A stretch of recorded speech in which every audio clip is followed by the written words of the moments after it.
আসসালামু আলাইকুম ওয়া রাহমাতুল্লাহি ওয়া বারাকাতুহু। আপনাদের সাথে রয়েছি ইফতেখার মহাশয় Mahi, diploma in civil engineering. তো আজকে আমরা কিছু সাধারণ মানুষের প্রশ্ন বা কমেন্ট থেকে আমরা আজকে এই ভিডিওটি করছি।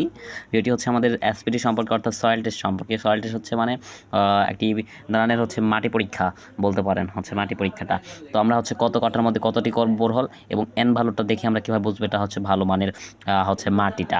আচ্ছা, আমরা প্রথমে আমরা যে জিনিসটি জানবো আমরা যখন আমরা কোনো কাজ করব, যখন আমরা দুইটা বোরহল করব 1.5 কাঠার মধ্যে দুইটা বোরহল করতে হবে। দুটা বোরহল করতে হলে একটা এরকমভাবে একটা এই পাশে একটু কনাকনি করবার চেষ্টা করব। আমরা যখন তিনটা বোরহল করব, তিনটা বোরহল করার হলে আমাদের এরমভাবে করতে হবে, অর্থাৎ ট্রায়াঙ্গেল অনুসারে আমাদের বোরহলটা করতে হবে। আমাদের যদি এখানে যদি একটু দেখাই যে এইভাবে আমাদের ট্রায়াঙ্গেল অনুসারে করতে হবে।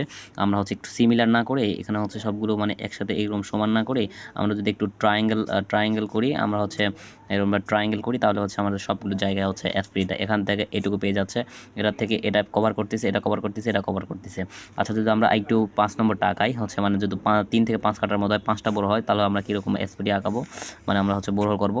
তাহলে এখানে আমরা একটা বোরহল করবো, এখানে একটা বোরহল করবো, এখানে একটা করবো, এখানে একটা করবো। তো এটা থেকে এটা পেয়ে যাচ্ছে, এটা থেকে এই পাচ্ছে। তো এখানে মাঝখানে একটা করলে আমাদের হয়ে যাবে আশা করছি।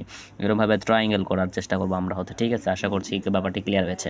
আচ্ছা, এন ভালো দেখে আমরা কীভাবে বুঝবো যে আমাদের সয়েল ক্যাপাসিটিটা ভালো আচ্ছা, তো আমরা যখন এন ভালো যেটা আমরা নিয়ে হ্যামারে করি, তখন আমরা যখন দুইটা হ্যামারের প্রয়োজন হবে আমাদের এন ভ্যালু যেটা আমাদের 6 এটা আমরা দুইটা কাউন্ট করি। এটার মান যখন আমাদের 2 হবে, তখন আমরা দুটা যোগ করব, দুটা যেটা আসবে এটা আমরা যোগ করে যেটা আসবে আমাদের 2 আসে, বা তাহলে আমাদের ভ্যারি সফট, মানে খুব নরম মাটিটা দুইটাতে মেরে 18 ইঞ্চি চলে গেছে।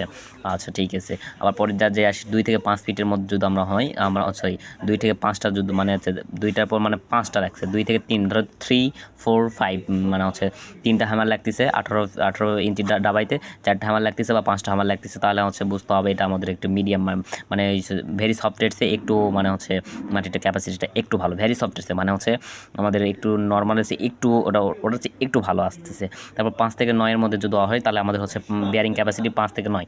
আচ্ছা, 5 থেকে যদি 9 হয়, তাহলে আমাদের 5 থেকে 9 হলে একটু মিডিয়াম ভালো মাটি 9 থেকে 17 হলে আমাদের মনে রাখবেন আমাদের বাংলাদেশের মাটি বিয়ারিং ক্যাপাসিটি বা প্রতি বর্গ টনে 9 থেকে 10 টনের মতো হয়ে থাকে মেবি। 9 থেকে 10 টন বা 9 থেকে 15 টন এরকম প্রতি বর্গ মিটারে আচ্ছা, ঠিক আছে, ব্যাপারটি ক্লিয়ার হয়েছে। আচ্ছা, এরপর আমরা যে জিনিসটি দেখবো 9 থেকে 17 মধ্যে বিয়ারিং ক্যাপাসিটি 10 থেকে 20, এটা আমরা দেখার চেষ্টা করব। তো আমাদের এই মাটিটা শক্ত মাটি লেয়ার। একটা কথা আমরা যদি একটু মেবি যদি বলে দেই, 9 থেকে 15 যদি আমরা ঘাতের সংখ্যা পেয়ে যাই, 9 থেকে 15 মধ্যে পেয়ে যাই, তাহলে মেবি আমাদের সয়েল টেস্ট করতে হয় না মেবি। ঠিক আছে, আশা করছি ব্যাপারটা ক্লিয়ার হয়ে যাচ্ছে। আমাদের 17 বা 33 বা এত দূরে যাওয়া প্রয়োজন হয় না, কিন্তু আমাদের মিনিমাম 40 ফিট ড্রেফট করতে হবে আমাদের সয়েল টেস্টের। আশা করছি সকলে ক্লিয়ার হয়েছেন। তো আমাদের প্রত্যেকটি ভিডিওতে অনেক গুরুত্বপূর্ণ ভিডিও আমরা এখানে পেজে আপলোড করি। তোমরা আপনারা এই পেজে থাকার জন্য অনুরোধ রইল। ধন্যবাদ সকলকে।